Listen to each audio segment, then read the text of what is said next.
بسم اللہ الرحمن الرحیم۔ حضرت عبداللہ بن عباس سے ابو سفیان بن حرب نے یہ واقعہ بیان کیا ہے کہ ہرقل یعنی شاہ روم ان کے پاس قریش کی قافلے میں ایک آدمی بلانے کو بھیجا، اور اس وقت یہ لوگ تجارت کے لیے ملک شام گئے ہوئے تھے، اور یہ وہ زمانہ تھا جب حضور اکرم صلی اللہ علیہ وآلہ وسلم نے قریش اور ابو سفیان سے ایک وقتی معاہدہ کیا ہوا تھا۔ جب ابو سفیان اور دوسرے لوگ ہرقل کے پاس ایلیا پہنچے جہاں ہرقل نے دربار طلب کیا تھا، اس کے ارد گرد روم کے بڑے بڑے لوگ، علماء، وزراء، امراء بیٹھے ہوئے تھے۔ ہرقل نے ان کو اور اپنے ترجمان کو بلوایا، پھر ان سے پوچھا کہ تم میں سے کون شخص مدعی رسالت صلی اللہ علیہ وسلم کا زیادہ قریبی عزیز ہے؟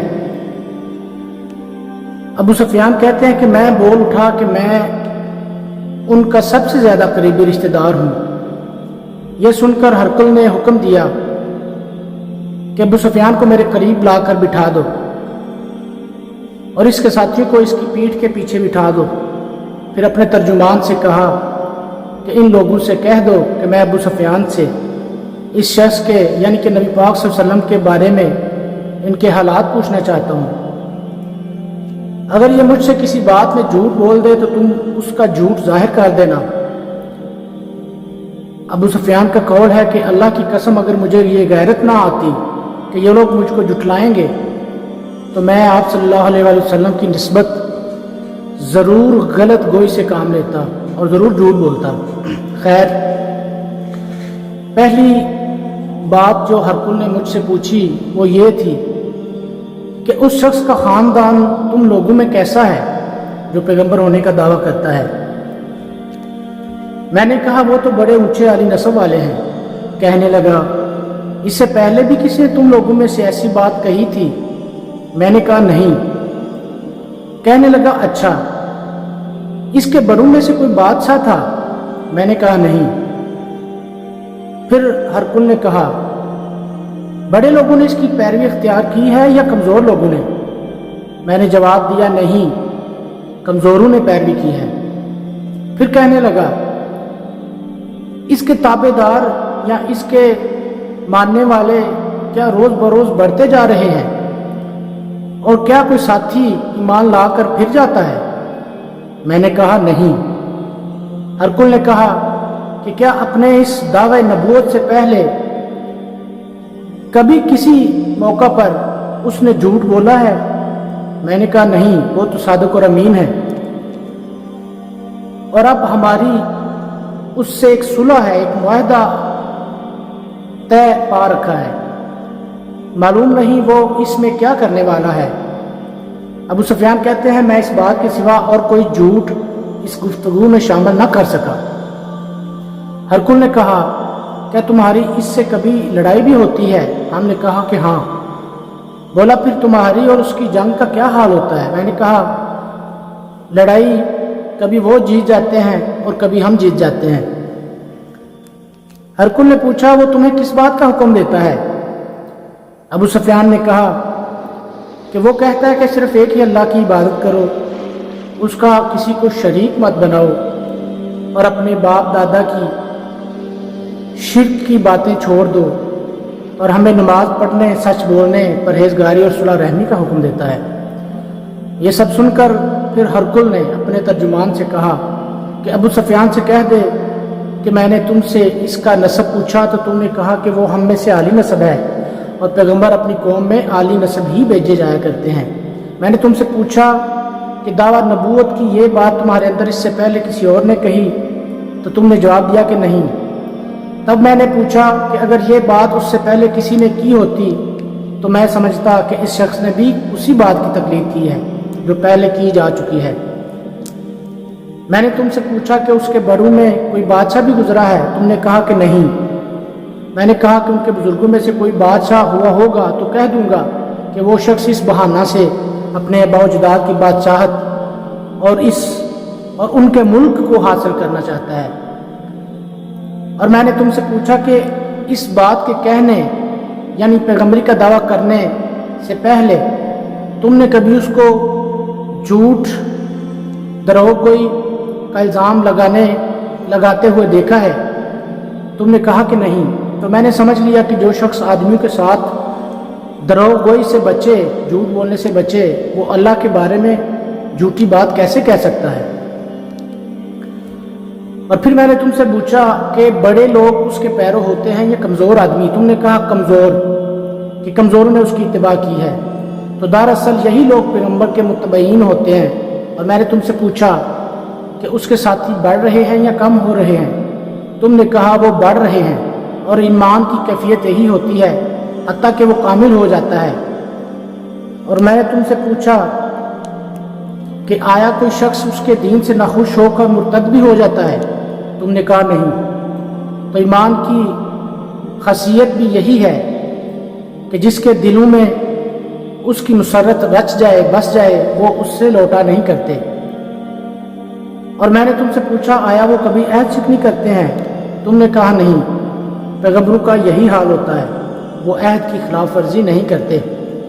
اور میں نے تم سے کہا کہ وہ تم سے کس چیز کے لیے کہتے ہیں؟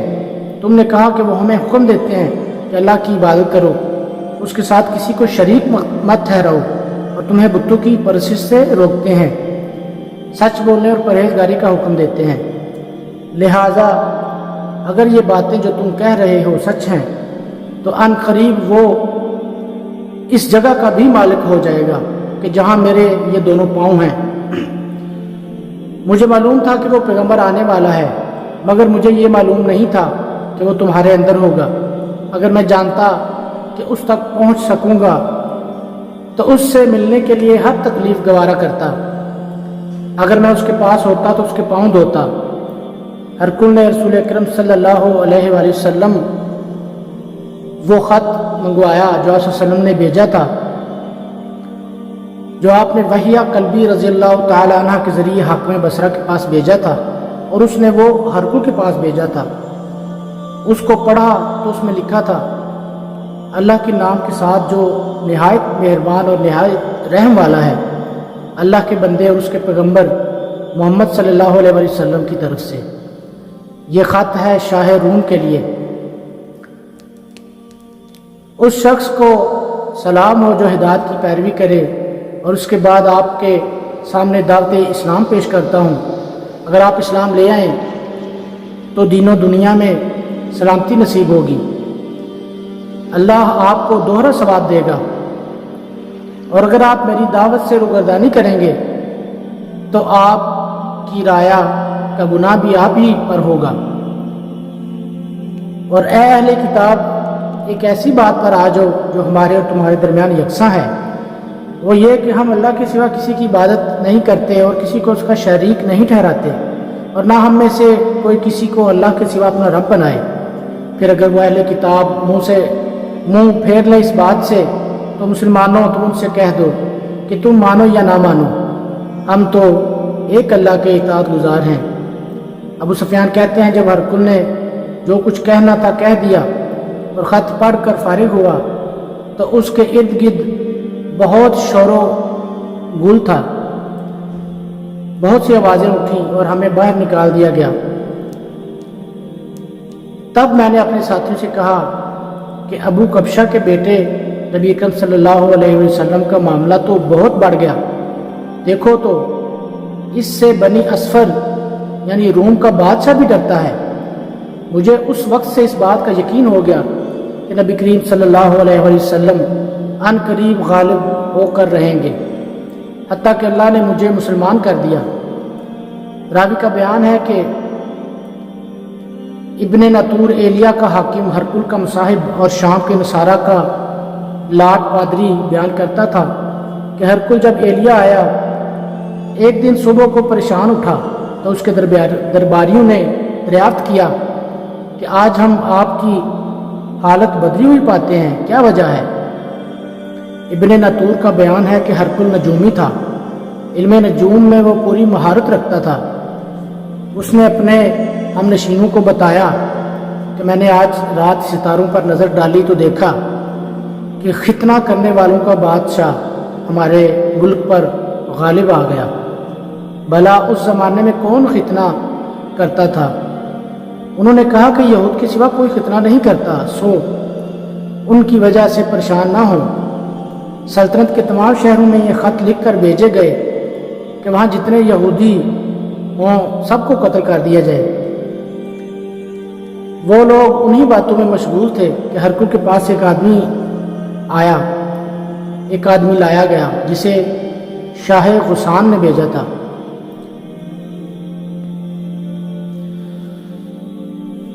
اس نے رسول اکرم صلی اللہ علیہ وآلہ وسلم کے حالات بیان کیے۔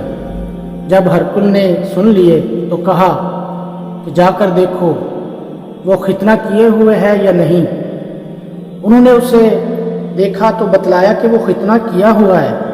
ہرقل نے جب اس شخص سے عرب کے بارے میں پوچھا تو اس نے بتلایا کہ وہ ختنہ کرتے ہیں، یعنی کہ مدینے کے لوگ جو آپ صلی اللہ علیہ وسلم کے پیروکار تھے۔